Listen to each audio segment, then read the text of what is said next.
Welcome back to Humans of Ethereum.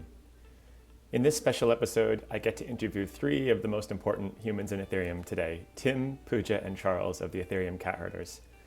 The Cat Herders is an initiative that is near and dear to my heart, not only because they're doing really important work in the ecosystem, but also because it's an initiative I've been involved with since the beginning.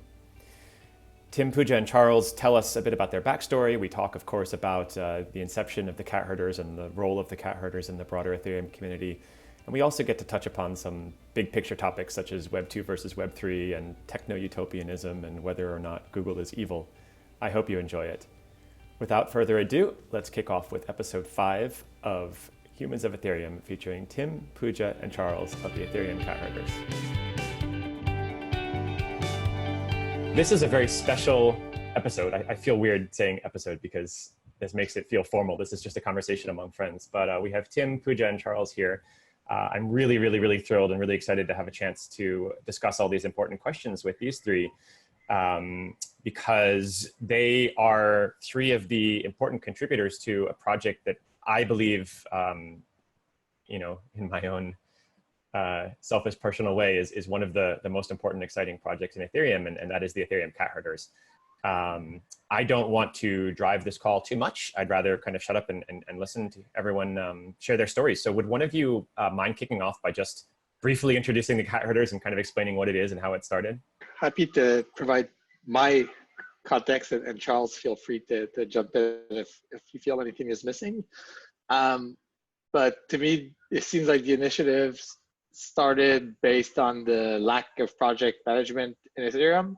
So I think we have some really good, you could say like technical project management where, work gets reviewed and we have an okay technical infrastructure to do stuff.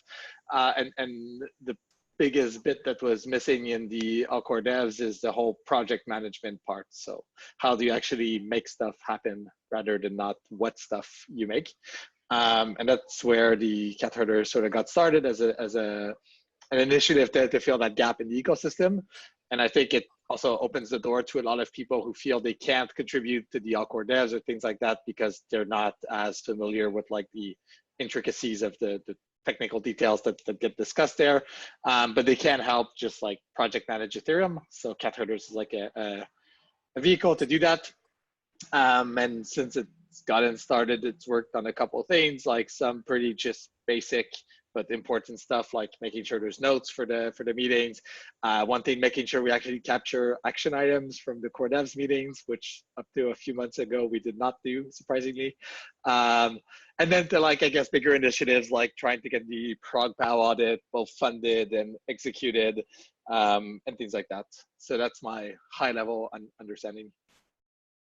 Thanks, Tim. That's really helpful. And I really love the point you made a moment ago about the fact that up until a few months ago, we weren't doing things like capturing action items. It's, I guess to a professional project manager, that's kind of a low-hanging fruit and kind of a no-brainer. And so I'm like really excited to have seen this progress and to see that inch by inch, we're like, I know we have a lot of work still to do, but we're like hopefully moving the needle in project management in Ethereum. Charles, do you want to add any thoughts on kind of the Cat Herders in general, how it's been for you? I think Tim summarized it pretty well, but I guess I could add a couple points in the origination. The Cat Herders were born from a group of founders. Pretty good amount of time has been spent in Ethereum. So that included you, Hudson, Alfrey, Piper, and am I missing anyone?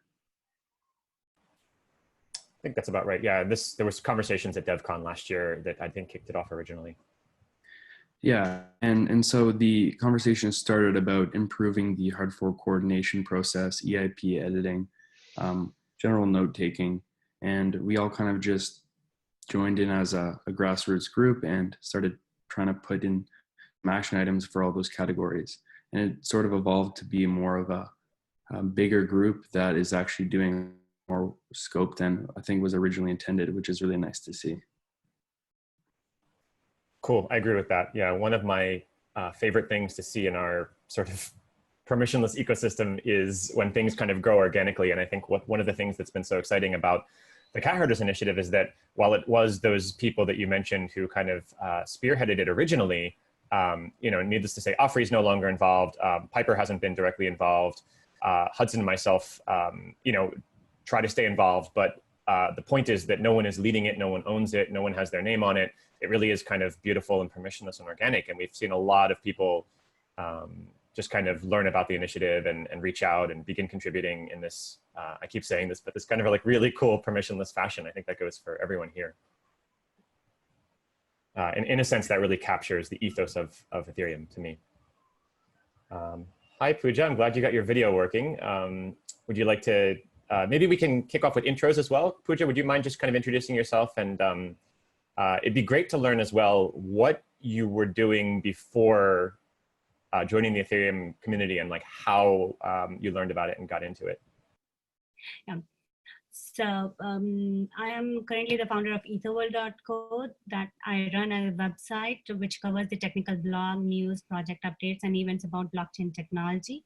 Before getting into this blockchain space, I was working for a software company as a project management team member over there for quite a bit of time, looking into PMO stuff and all, like handling the entire project management office. Then after a while, we moved from places to places. Earlier, I was in South America. Before that, I was in India, now in America. So when I moved over here, I was having some free time. One day, I learned about this machine, this mining rig. That was my first encounter with Ethereum as well as blockchain, because I never learned Bitcoin before Ethereum. For me, Ethereum was first, and then I learned about Bitcoin. One of my friends was working around mining rig. I liked it, and I wanted to learn more about it. So I just Googled that, get to know more about Ethereum.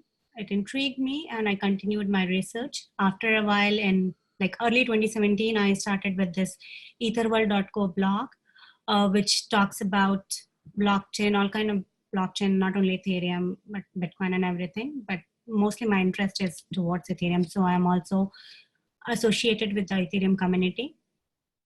And when I heard about this Cat Herder team, I was super excited because I always wanted to contribute to the community through the developer as much as I can. Because of my prior commitment, I cannot be full time, but I wanted to help. I did try to help a couple of times in 2017 and 18 by taking all core dev meetings when it was not so formally organized. I did that for a couple of times, but when this ECH things came up, I reached out to a couple of developers and they pointed me towards this GitHub channel, and eventually I became the part of the team. Thank you for sharing your story, and thank you for all the hard work you've done for the Cat Herders. It's been really awesome having you on the team. Cool. Let's go back to Tim. Tim, would you mind sharing your own kind of story here? Kind of like Pooja did. I'm just curious to hear what you were doing kind of prior to joining the Ethereum community and what brought you into Ethereum. Sure. So, I mean, I followed sort of Ethereum from afar from a couple of years, probably since I think like the DAO fork happened that really got my attention, and just got interested in it, but didn't contribute for a while. And I think after the DAO, it almost seemed like Ethereum would just die off. Like it was not a given that it would actually work. And then in like 2017, you started seeing all these projects starting to build on Ethereum and all the crazy ICOs. And I think that's when I kind of realized like how brittle the core protocol was underneath all that. So you saw that there was all this interest from developers to build these cool things on Ethereum. But it wasn't clear whether the protocol would actually work to support it. And I feel like at that point, it felt like Ethereum was not going to die anymore. So that's when I wanted to actually work on it full time. And so at the time I was working as a product manager for an AI startup, and started looking for roles that would get me as close to the core protocol as possible. And that's how I ended up with Pegasus. So right around the same time, Consensus, which is a pretty big company in the space, wanted to start their own protocol group called Pegasus, which built an Ethereum client from scratch, and now does a lot of E2 research as well. And so I ended up joining that team, and that's where I've been since. Cool. And what are you doing at Pegasus today? So I'm a product manager on the Ethereum 1.0 client, and my team focuses mostly on mainnet. So half our company is focused on private networks on Ethereum, half is on public networks, and so that's where I spend my time. Awesome. Thanks for sharing that story. That's really interesting. I just want to highlight what you said a moment ago about the feeling in the Ethereum community around the time of the DAO hack back in kind of 2016 era. I was not around at that time, but I've heard a few people say as well that it wasn't clear at that point in time whether Ethereum was going to survive, right? And I think we also have to remember like the Shanghai DOS attacks as well, and the network was freezing and having issues at that point in time. I had a conversation with someone about this recently who was around at that time, and this individual was telling me that a lot of Ethereum's governance, which as you guys know is a topic I think and care a lot about, a lot of it kind of emerged as a response to the state of the network at that point in time. And in particular, it was a bit of a crisis response because the network was not producing blocks for some periods of time, and it wasn't clear whether the whole protocol or network would survive. I just think it's fascinating to be reminded of that, especially folks such as myself who have joined this ecosystem later. Yeah, and that was literally 3 years ago, right? It was not like 10 years ago. So yeah, in Ethereum years, that's a lot more than 3 years. Yeah. Awesome. Thank you again. Let's go to Charles. Charles, do you want to share a little bit about your background and story and tell us what you were doing before Ethereum and then bring us up to the present? Yeah, of course. So before Ethereum, I was working in blockchain. So my background, I had studied abstract mathematics and statistics. And I actually had read about Ethereum and virtual currencies in an article in 2013 in the Financial Times. And I recently looked back at my bookmarks and I found it, which was a weird feeling. But so I started working on Hyperledger actually. And it was during my time in an incubator with a bank here in Canada called RBC, where we learned about digital identities and we built a KYC and AML system for repeating that. And after that, I just got really interested in the whole space, and I signed up for a certification type program, which is where I met ChainSafe Systems, which was Aiden and Greg who were teaching me. And that was 3 years ago, which is also weird to say. But anyway, after that, I started working for a company in Seattle doing kind of smart contract for their ICO and other kind of strategy stuff for marketing. And worked at Polymath, the security token platform.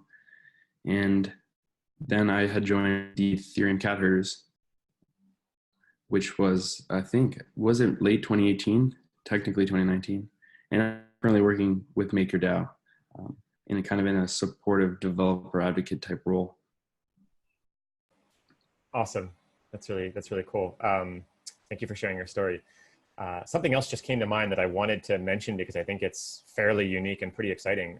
Most of us actually have not met in person. I love to talk about the cat herders as the phrase I like to use is the like a canonical or a platonic DAO, right? In the sense that it's a group of people that work together and share some resources, which we'll talk about in a moment. And yet we have no real world legal structure. And I don't think that this organization would exist in a pre-Ethereum or pre-blockchain world.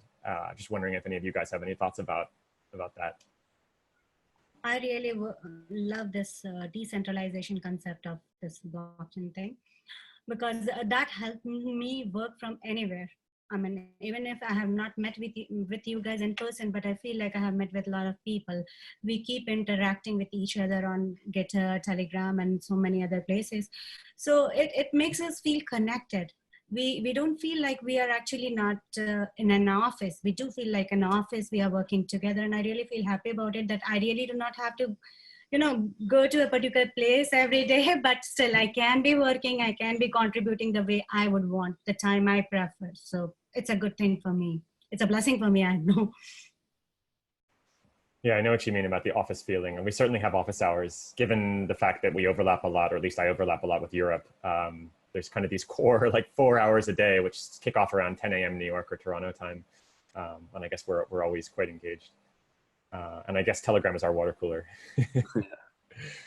Cool. I'd like to ask each of you a kind of human question, which is like, what motivates your work? What excites you? What like animates or drives each of you in your work and your contribution, both to Cat Herders as well as to the broader Ethereum community?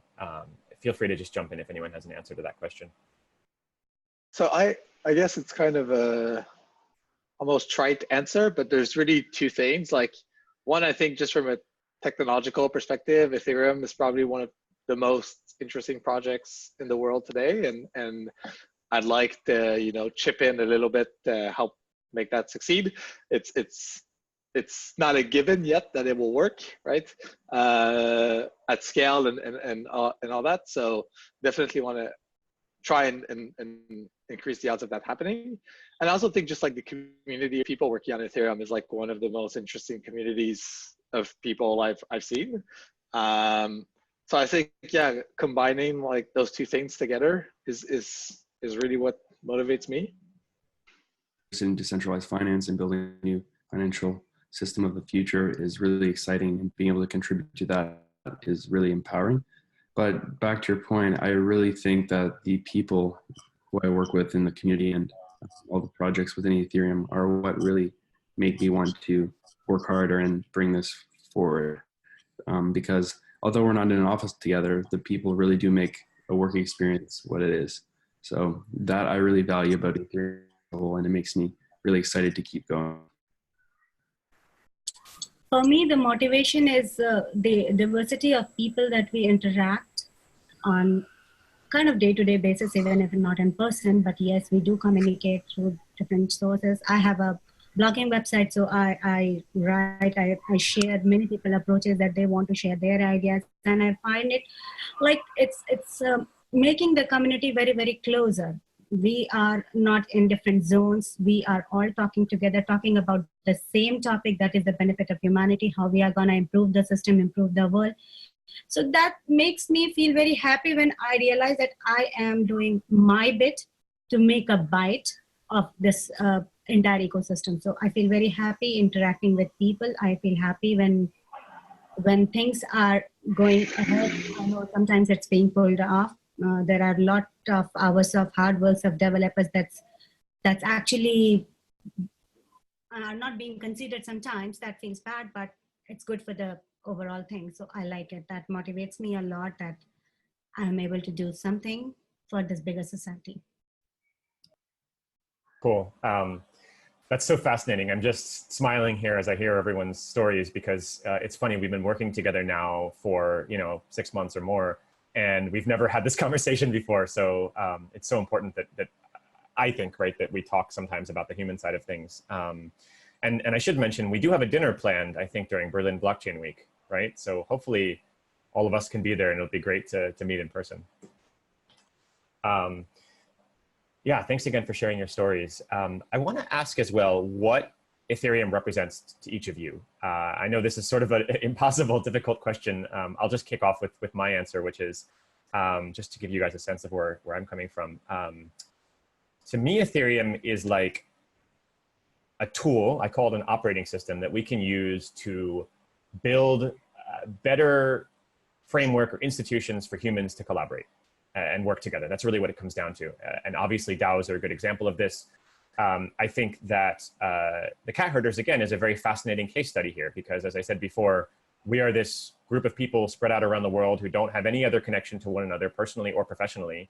And we're brought together by, by love of the project and the community, but also to some extent by the tools we're using, things like multi-sigs, the Aragon DAO that we use, et cetera. So I think it's a good example. Yeah, so what does Ethereum mean to you guys? It's a hard question, but I mean, something I really value from it is the permissionless of entry. Anyone can contribute, and it goes to show that if you really like the project, you're accepted with open arms to help out in any way you can. And something that is not well established across the world in projects, companies, what have you. And I think it just means inclusion to me and the pursuit to have a better future for financial systems and software in general. Yeah, to me, Ethereum is almost like you're building this economy that's not tied to any single country or institution. So it's kind of in parallel to other countries almost. So people tend to compare like cryptocurrencies with money, but I think that's kind of a subset of what Ethereum enables. And like you mentioned, Nain, it gives like all these organizations ways to coordinate and whatnot that weren't possible before. And I think to some extent, even if you didn't have most of that innovation, you'd still have some way to coordinate people like that's just not based on like geographical and country boundaries. And the fact that you have money embedded into that allows for like financial activity to happen on that like coordination layer. So yeah, I really think it feels like you're building like an economy that's like detached from the current system. And it's interesting to think of like how more and more things get digitalized and how more and more value becomes like digital rather than physical in the economy.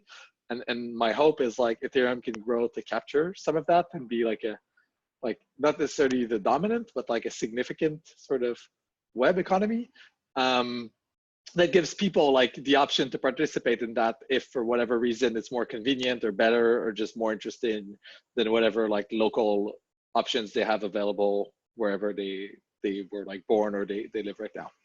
It's interesting. You mentioned web economy. I guess we should say Web3 economy, and maybe also point out that, you know, if those options are better than, you know, the surveillance capital options available to them as part of Web2, right?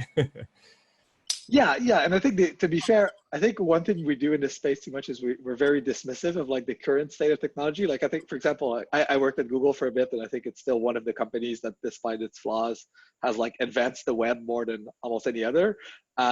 And Ethereum is just like a different set of trade-offs, right? Like you mentioned surveillance, but like we have public accounts, right? Like, so like Gmail tracks everything you purchase, but like anybody can track anything you send on Ethereum.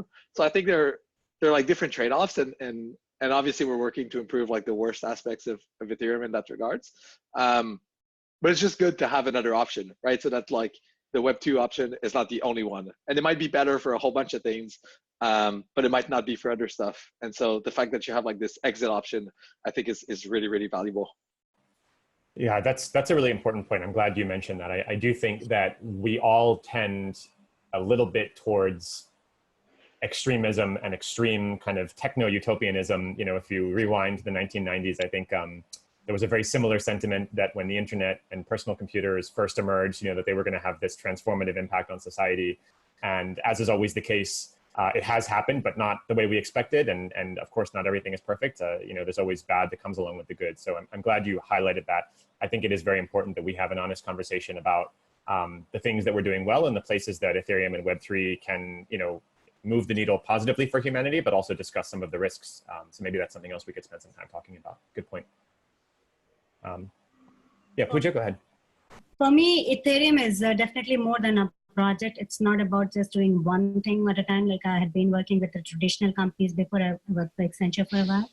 Then when we were provided a project, we have to take care of that one particular industry only. Suppose it is for insurance project, or suppose it is for some other project. We have to look after one thing. But here in Ethereum, what we find is like we have variety of choices. We can go ahead and give our time to any of the project we want. The first project I came to know about Ethereum was Amplify. When I started this, that time Amplify was just introduced, and I loved the project, the concept that they are trying to do, help people in Africa. I mean, it was great humanity project. So it's not just about the, you know, managing the financial system, but it's about the uplifting of the society as well. And every individual is different, and every individual has their different capability. They can serve to some part. They can be expertise of some things, and some people can be of some other things. But the best part of this ecosystem is everybody have a choice to figure out where they want to go, where they want to contribute. The flexibility is there, options are wide open. So I love that. I love the concept. And yes, I'm very happy and glad to be a part of Ethereum community. Cool. Thank you for sharing that. Definitely the openness and permissionlessness, I think, are important to me and many other people as well. I want to talk a little bit about community, and this is something I always like to talk about on these conversations, and I think it's especially germane with the cat herders, because in some senses the cat herders are kind of born from the community, right? It started as a community initiative, and I think interfaces much more directly with the community than most people or projects really in the ecosystem.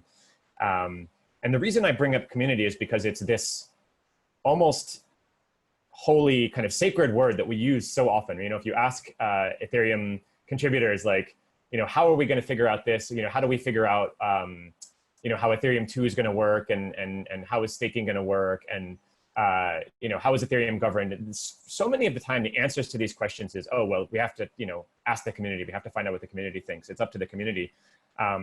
And I struggle sometimes to know who the community is and how to understand the community's preferences and needs and things like that. So yeah, I mean, this is a bit of an open-ended question, but I'd love for you guys to share your thoughts, like kind of to you, who is the Ethereum community, and how do you interface with the community, and how do you understand the community's kind of thoughts and feelings and needs and things like that? I think the thought that was in mind to bring up this cat herder group was very noble, in the sense that we want to have some group of people to be a part of community and to be the bridge between the community and the developers. When it comes to taking decisions in all core dev meetings, we always come back with some or the other solutions. Everybody has different opinion, but most of the time when they take decisions, they get a very strong feeling from the community that they are the decision makers. Vitalik is the decision maker, but that's not the thing with this system. It's not that. We want that everybody should come together. So I believe that this group may play a vital role in, you know, connecting the two things, the community and the developer. And in my sense, in my opinion, the community are the people who want to be involved in everything, including development, promotion, and decision-making process. So last time when we came up with proper thing, we had all kind of things to looking at the community. We did Twitter polling, we did carbon voting, we did a lot of other opinion-seeking things. That is what we need to do as ECH members needs to do, to come up with some solution that we will produce in front of developers who are actually spending their time in coding things, developing the project. So that's the role we can play, and it can be very helpful, because then developers are not taking the load of taking all the decisions. It is coming up via the community, by the community itself. So I think community is a very big word, but people who wants to be a part of it has to come out. They have to say their word in whatever form they want to. And that's how we hope that this system will go forward. That's great. I couldn't agree more with everything you said. Tim and Charles, do you guys have any other thoughts on community? So yeah, I guess just broadly, it seems like there's the people who use Ethereum, right?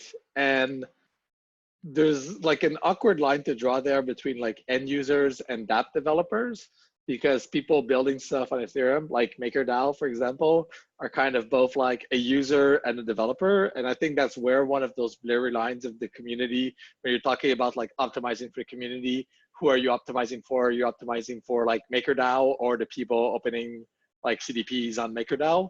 And a lot of the times those two like align quite well, and that's why we can get away with like this broad community, but sometimes they don't, and that's when most of the issues comes from.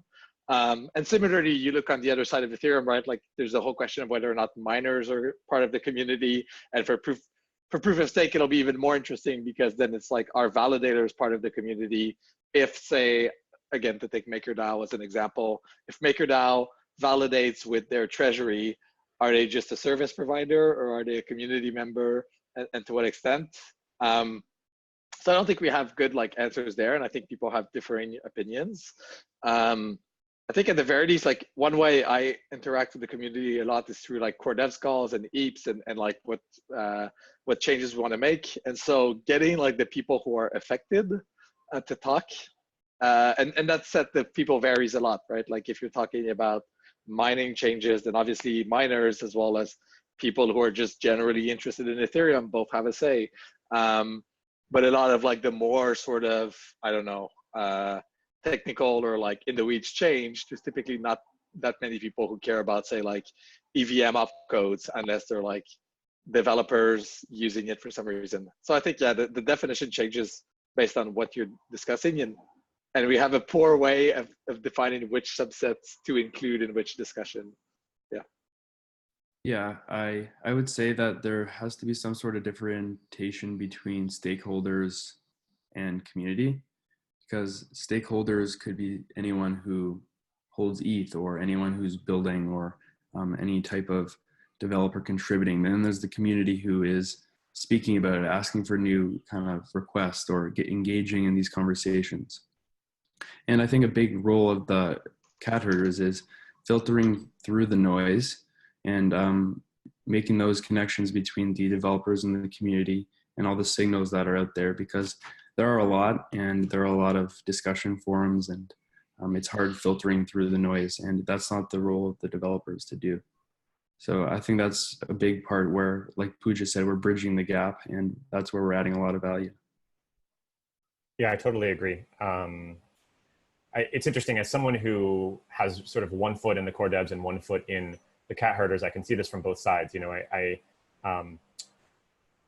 I empathize with other members of core devs who are also frustrated that it's difficult both to understand the needs of the community and the voice of the community sometimes, but at the same time, it's a bit terrifying to speak publicly, you know, when you have a strong opinion about something, whether it's, I don't know, Prog Power or block rewards based, you know, ecosystem funding, any of these things that could be viewed as contentious topics, because, you know, articles appear in various media, and, you know, trolls emerge in places like Reddit and Twitter and stuff. And I do think that the cat herders have a really vital role to play here in doing the sort of things that Pooja was describing, you know, carbon votes and Twitter polls and all of these things, sentiment gathering in general, something that Hudson has done heroically for a few years on his own. I hope that he feels as well that the cat herders have been able to help with that process. How do you guys feel the community has responded to the cat herders as an organization? I don't know if anyone has thoughts on that. The work that we've been doing and things like Prog Power or whatever. I would say, I still feel like, oh, go ahead, Charles. I guess we're both Canadian and we both make each other go first. I would say that at first, a lot of people were hesitant that we need another kind of group helping out or being part of the whole chain of processes. But I think a lot of people identify that the ProgPow was a sensitive topic, and that they were grateful for us trying to take that on and organize an audit and make the case for it, because a lot of people didn't want to take on that responsibility themselves, and they shouldn't have. So I think they're grateful for the sense of us taking that on and taking on a lot of processes that are trying to improve Ethereum as a whole.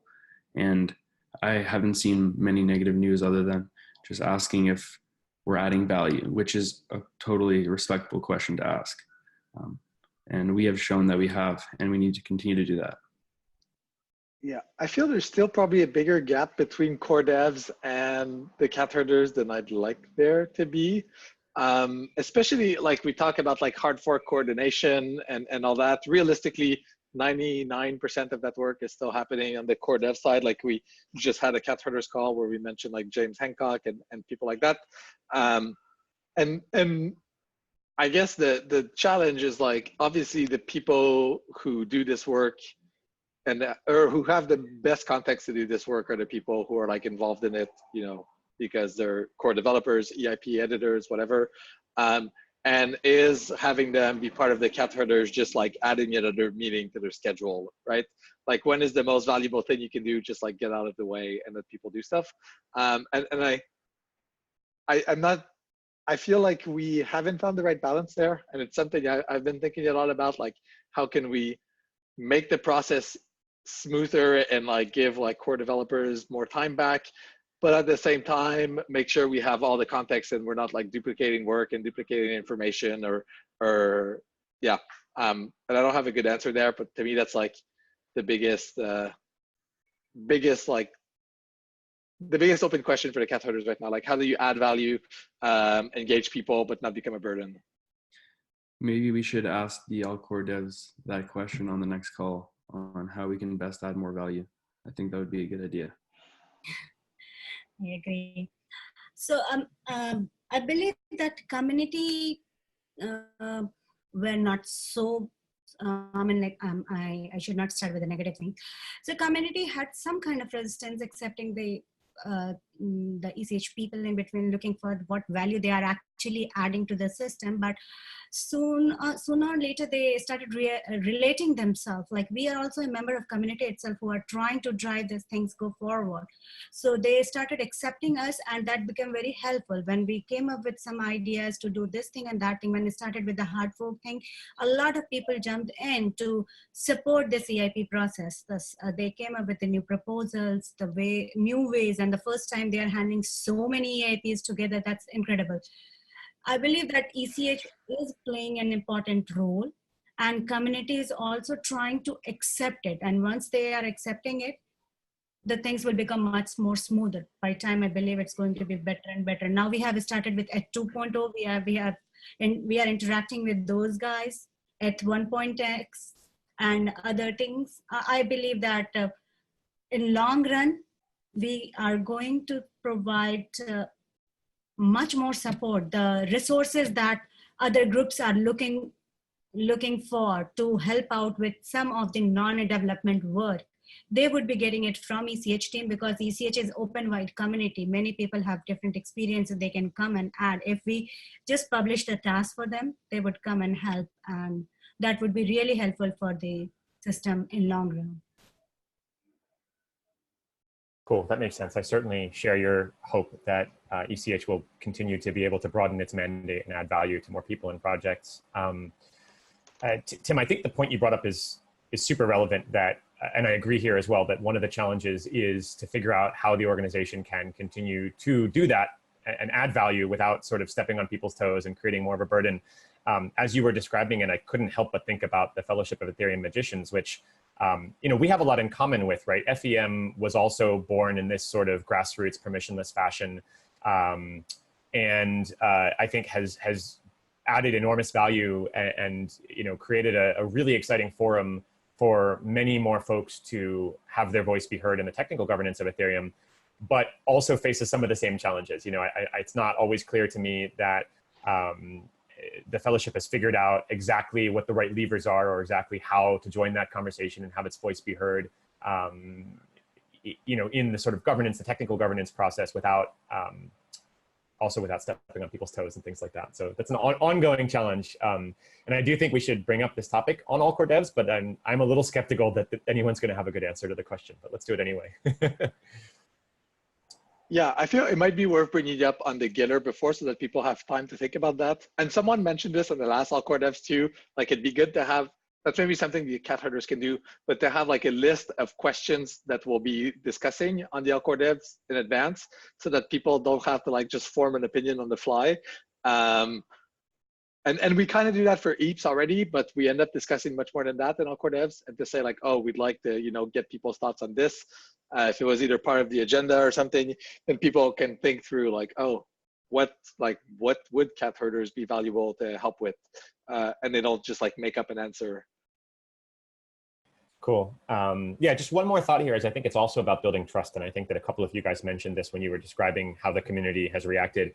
I think that, again, this is a subjective opinion, but I think that the cat herders have done a good job of this over the past 6 months of just kind of very slowly ramping up the scope of work and kind of, beginning to contribute value, and, starting with things like taking notes and moving on to things like recording action items, helping host the calls. Tim, I know you've helped with that as well, and hopefully everyone else will be able to do that. So I think it's a gradual process, but I think that as we build trust and build a brand, hopefully we'll figure out where we all fit in. I want to change gears slightly and talk about funding, which, as you guys know, is part of just a general theme for the Humans of Ethereum initiative, highlighting not just the people in projects that are a little bit less well-known and quote unquote underappreciated, but also potentially underfunded. I don't want to ask this as a leading question. I guess I'll start by asking you guys, what has and has not worked as far as funding this initiative that the Cat Herders has gone? So what has and has not worked, and how is the funding situation, and what could we maybe do better going forward? I guess, yeah, just feel free to jump in if you have a thought. One thing that has worked is the ProgPow audit. We managed to raise funds for that, so that was good. We've recently funded the note taking in a more formal way, which is nice. One thing that's kind of interesting about the Cat Herders is we kind of haven't required really money to operate.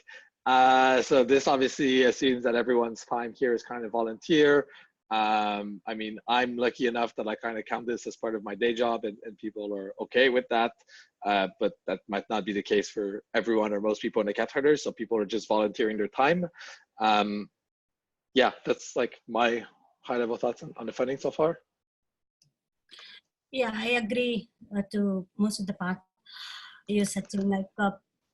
For Cat Herders, when we say it is a community initiative, many people are coming here to provide help. Volunteering is good, the rules are good, but there will be very few people if we do not offer some kind of incentives to them, because it may not be the part of their day job.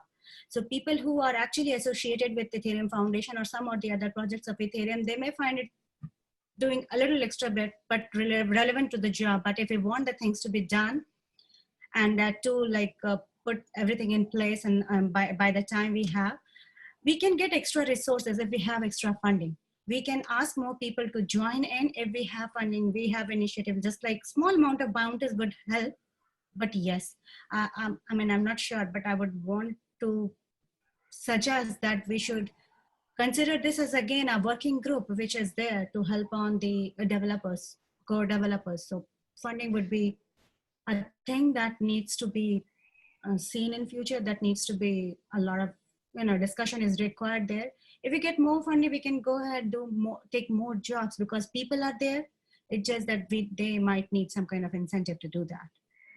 In terms of like Cat Herders funding, at least, I think everything that we've provided explanation for and suggested that we need funding for has been given to us. In terms of when we put out that Gitcoin grant for the Cat Herders specifically, we detailed what it would be used for, such as the note taking.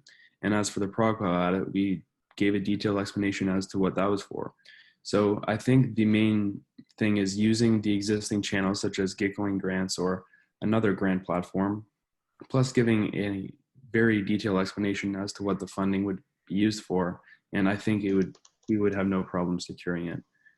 So yeah, if we do need more funding, we have to explicitly explain it. And I think we wouldn't have a problem. So that's what I think. I don't think we're necessarily underfunded. We just haven't provided reasoning for more. Yeah, that's a very important point. I just wanted to add an addendum, which is it's not just about saying before the fact what you're going to do with the funding. From my perspective, it's also about transparency and accountability after the fact, right? So we have a multi-sig. The address is public and well-known. It's tied to an ENS identity, which is catherders.eth. Everything's on chain so people can see where the money's going. And on top of all that, we have both the GitHub repository and a Google Sheet, which I believe are both public. I know the GitHub repository is, the Google Sheet should be as well. And folks can see, again, every transaction, everything has to be approved by at least 2 people. And I hope that we're raising the bar a little bit there as far as transparency and accountability in the Ethereum community around funding goes. Yeah, that's a very valid point. It is important to note that the funding that has been received so far has been 100% community driven. There have been no formal grants on the part of any large organization. It's really been a lot of 10 and 20 and 30 kind of DAI contributions through the GitHub grant, as well as a larger ongoing grant from the Streamer project, which we're very thankful for, to support the note-taking initiative. Yeah, Charles, I agree with you. I think that funding for things in general, the quote unquote public good projects, has been a contentious topic lately. But the point you make is very valid, which is that if projects are able to articulate clearly what they need the funds for, and then hopefully also provide that follow-on transparency and accountability, then maybe the funding is there and will present itself. And I wonder if that's not a model for other projects. Like just the first one that came to mind was the burner wallet, which I think, is a great example of a project that has enormous value, is helping a lot with on-ramps and onboarding, but does not have a business model that's immediately apparent. And maybe part of what we can do as a community, as the cat herders, is help people figure out funding. I don't know. What do you guys think? Is that a reasonable thing to do? I think that is something we could definitely help with, because both of our grants we put forward and reach we've had is been successful. And yeah, there is platforms for setting up grants, but there's no specific guide on how to set up a particular grant to be successful. There should be some sort of minimum template or requirements to have that. And I think we could definitely add value for the underfunded projects in Ethereum. That's a good idea. Cool. Yeah, and I think there's been some initiatives to like categorize all the various ways people can get funded in the past. So cat herders could definitely help just like be like the source of truth for those types of initiatives. And also just like act as a kind of bridge between, say, people who don't know how to get funding, and then they can just come and we can help them. And yeah, I think that makes a lot of sense. In at least some sense, I feel like the cat herders can act as Ethereum's customer service department. It's funny, we have this like PM repository, which is github.com/Ethereum-cat-herders/PM, which is of course also public. And folks have come and kind of just dropped random issues in there, like issues with, websites and things run by the Ethereum Foundation, and, people who need help with funding things, et cetera, et cetera. And like, where possible, like we've tried to lend a hand and help people, if nothing else, at least point them in the right direction. And I think that's a very important thing from a developer or user experience perspective, for a project that doesn't have any centralized support department. I think we need to spread this message a lot among the projects, because I came to know about some of the projects are struggling in Edge 2.0 that they were not having people to document the things they wanted to. Then they have to hire it externally, but it took a long time to hire people. So, I mean, if we can spread the message that, okay, fine, if you come to that ECH board, you can definitely we help with whatever we can do, whosoever is available, or we can spread the message among the community that we need people on board to do this certain job. So that would be helpful, I believe so. So even if people are using ECH GitHub for dropping their issues with whatsoever is going on in the community, it's good that we are of some help to them. Cool. So we're slowly approaching an hour here. I want to transition into, I called them kind of my rapid fire 3 final questions. And of course, there's 3 of you. So hopefully each of you will have a chance to respond briefly to each of these questions. So I'm just going to go down the line here on my screen. So the first question is, what advice do you have for newcomers to our ecosystem, right? And this could be developers, it could be core developers, it could be project managers, it could be anybody really. Tim, what do you think? So I'll jump. I think it's worth taking the time to understand why things are the way they are before you start changing them. So trying to contribute like within the existing framework rather than changing it. It's definitely imperfect, but I think there's a lot of like baggage and history, and in many cases it's like the least worst option, right? Where it seems imperfect at first glance, and then you try to think of something better and it has like a caveat, and then you try to think of something better than that, and then you converge to like the thing that's actually there. So yeah, I think just like taking the time to understand like, how the community works, why it works like that, and trying to contribute in that way to get a feel for then how you can improve things. That'd probably be my number one thing. That is very good advice that I agree very strongly with. Thank you for that. Pooja, what do you think? What is your advice to newcomers? I think anyone should join in the community only if they are willing to join with all, like wholeheartedly, because it's a thing that may ask you to give more than the time that you have been giving to different projects, more of your thought process. It's kind of living together. You cannot just separate Ethereum once you join in. So if you really want to be completely in, then you better join it.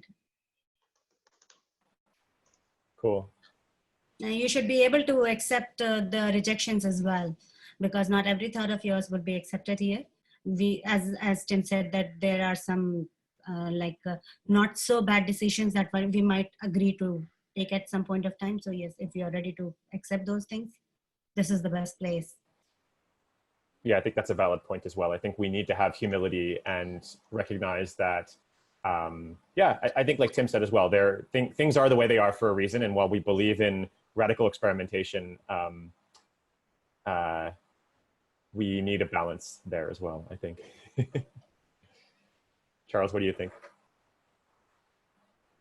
I would say my suggestions for any newcomers is to not hesitate to reach out to anyone who is active in the community or leading a project or anything, because this goes to show with any industry, it doesn't hurt to reach out and to ask questions. Most people will likely say yes. And I think if there's bandwidth to be worked on, they'll let you know. And that's your opportunity to jump in and start helping out. And if you're truly passionate, you will do that. So I think it just comes out of passion and the want to help out. And other than that, I would just say, we welcome you all to join, and we hope that you can contribute. I think that's about it. That's great. Yeah, that resonates quite strongly for me as well. I was really amazed at how warm and welcoming the community was, certainly throughout my own journey, starting in 2017, 2018, which really surprised me because I dabbled a little bit in the Bitcoin community before deep diving into the Ethereum community, and it didn't feel quite as warm and welcoming at the time. Awesome. Okay, my next question is, what other people or projects or teams do you guys feel are doing important, meaningful work that, again, in general, is a little bit less well-known or a little bit less funded or appreciated that we may want to speak to as part of this series? And I'll add as well that, this Humans of Ethereum thing, I put a hashtag in front of it for a reason. It's a meme.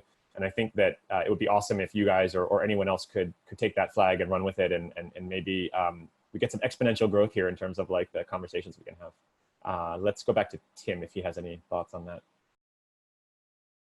I had one and I literally just forgot it. So please come back to me. Okay, Pooja? I am not sure that I'm like knowing the, funding part of most of the projects, but I believe there are certain projects who are definitely doing really great. It's not particularly from Ethereum itself, but the kind of work Zcash is doing in their, privacy thing and all. So, I mean, like, if somehow in future, if we come up with interoperability things and we can get supports from that thing, that is really going to be awesome. I learned about Baby Zoe project long back, I believe in 2017. That was one of the great initiatives that Ethereum was doing from the Zcash kind of thing. So I'm not sure about the funding part, so I may not be able to comment much on that, but these are the projects that might need support because these are there that's gonna help the system go stronger, and more and more people will start believing in the system if we have strength in itself. Cool. I'm glad you mentioned Zcash. Yeah, I just came back from ZCon 1 a few days ago, and I think it's a really fantastic ecosystem. I love the efforts that we're making on both sides to work towards interoperability. I saw that I believe there's a precompile for Blake 2B that was one of the first ones that was approved for Istanbul. So that's a huge step forward for interoperability between the two blockchains. And we talked about privacy earlier and how important it is in building, Web3 and a better alternative to surveillance capitalism. So that's awesome. Charles? Yeah, in terms of hearing from people in Ethereum, I think it'd be interesting to kind of go throughout categories. So speak with people from some key ETH 2.0 teams, some ETH 1, because they're very important. The research they're doing is very important. And categorize it in terms of decentralized finance teams. You could speak to a couple projects like MakerDAO, Uniswap, Compound, all those. DeFi is definitely a hot topic, so it doesn't necessarily go to what your question was about the people who aren't as well known. But I would say the researchers don't get enough spotlight on the work that they're doing. So it'd be really nice to hear from those parties, and I'd have to think about more individuals and get back to you on that. You have a really good point. I'm really happy you mentioned it, which is that sometimes there are projects which at the project level are well known or well funded, and there may be it's often the case that there's kind of one or two individuals who tend to be in the spotlight more often, but there may be many, many people. You mentioned researchers, I think engineers, I think project managers, community folks, et cetera, right? There's a lot of humans in those organizations who are less well known. That's actually a very, very valid point. So we should make an effort to meet some of those folks as well. All right, Tim. Oh, sorry, go ahead. Yes, EIP editors. Yeah. So I think that's like one of the most thankless jobs in Ethereum. And I think they see literally every idea that people have, and they try to be fair and coherent in how we deal with them. And yeah, I think those people are doing great work. And it's worth putting in the spotlight, and also getting more people sort of aware of the kind of issues they face, and how we scale that sort of non-technical process of Ethereum. Yeah, so EIP editors. Cool. Yeah, super, super, super valid. That's absolutely on my list. I think people like Hudson and Greg and Nick and the other folks who are EIP editors are doing heroic work there. Charles, did you want to add something earlier? I wasn't sure if you had gotten cut off or not. Oh, I was just saying that I agree with the EIP editors for sure. And I did have another point, but I just forgot, like Tim. No worries. Let us know if it comes back to you. All right. Final question is a bit of an open-ended one, and that is kind of, spotlight or mic on each of you. This is your moment. What is the one message that you would like to share with the Ethereum community? Or another way of framing this is like, is there anything we didn't talk about, or any questions that you guys would like us to ask or to talk about? I would generally like to hear people's thoughts on what we need to succeed, and not just from a technical perspective, but as a group of individuals coming together as a community, how we can be better, because we all have different opinions on that, and it'd be nice to hear those from the pure long-term stakeholders as well as the newcomers. That would be a good question. I would like to hear at least. Tammy, you're unmuted, so I'm picking on you. Go Okay. ahead. So one thing, and I'm kind of shilling Pegasus here, but one thing I'd like people to think about is how we can make Ethereum more enterprise friendly. And by this, I mean also mainnet. So if like mainnet is going to work at scale and businesses will be built on it, and I mean, there already are, obviously, how can we make it sort of more scalable, more reliable and whatnot for the people building on mainnet?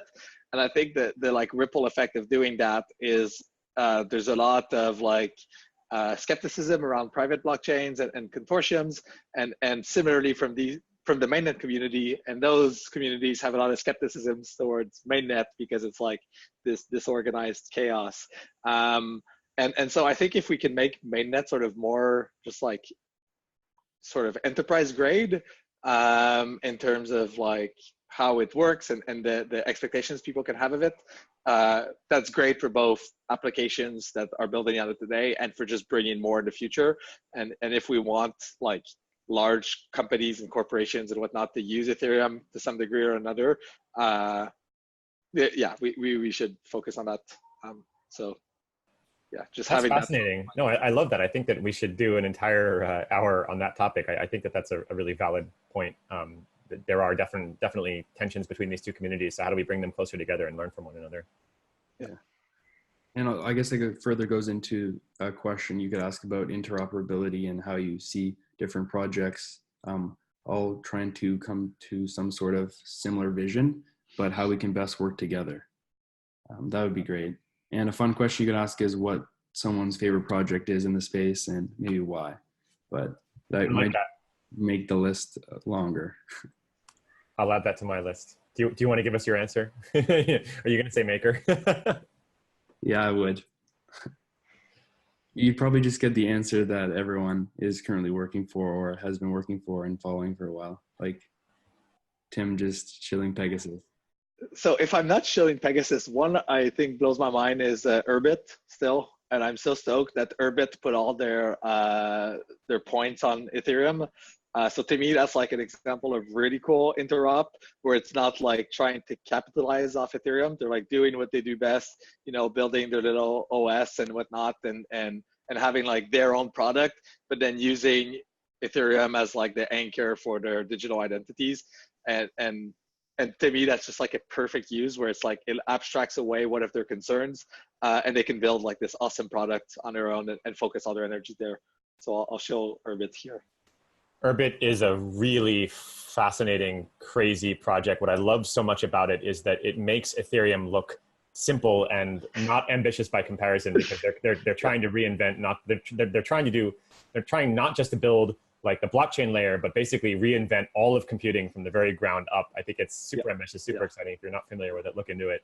I guess I'll just briefly answer. I'm going to give a shout out to Uniswap. I think Uniswap is a really cool project that really represents the ethos of Ethereum. I think they've done an enormous amount with very little.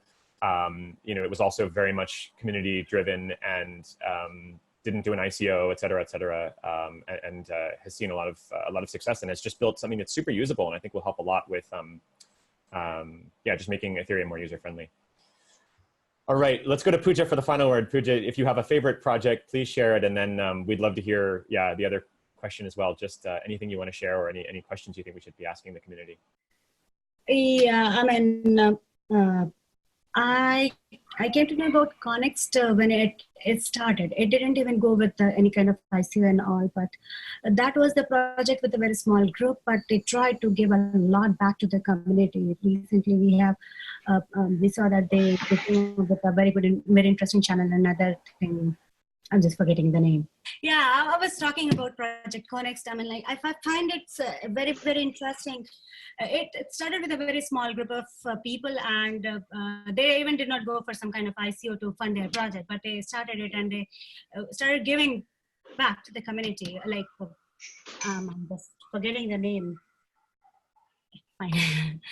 So the thing is, like, projects like this, they are building structure of Ethereum blockchain itself, because they are really helping a lot to the community. So we may have to encourage some other projects similar to that who are not very much known, but yes, they might need some kind of support. And of course, the foundation is there, people are there, community are there. So yes, and the community that they can support to take it forward in a way, like, they need to be a little patient. I know everybody is not like that, but yeah, they need to be a little patient. When Ethereum started, it was not a big thing, but from a very small thing, from like comparing with Bitcoin at that point of time, Ethereum took off. And now it provided a lot of people to come up with their ideas, with their projects on top of it.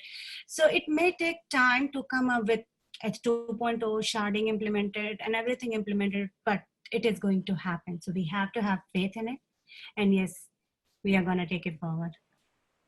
Thank you. Wow, that is such a powerful note to end our conversation on. Pooja, thanks for sharing that. I definitely agree with that as well.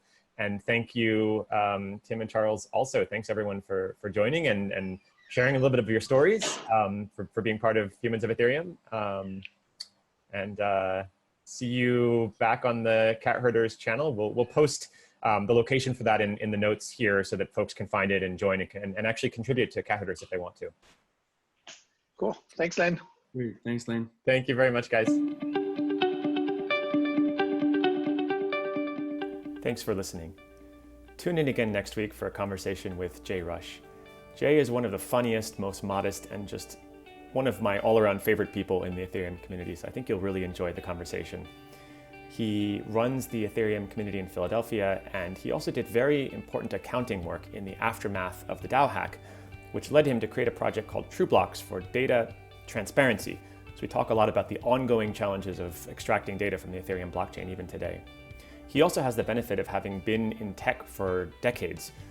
So we have a very broad, fun conversation where we talk a lot about things like techno-utopianism and hacking society, and kind of putting everything that's happening in Ethereum and blockchain today in a much broader context. I think you'll enjoy that part of the conversation. As always, Humans of Ethereum is completely self-funded and volunteer-led, so if you're interested in contributing funds or time to the project, there's information here in the show notes on how to do that, so please get involved. Thank you so much, and I'll see you back here in a few days.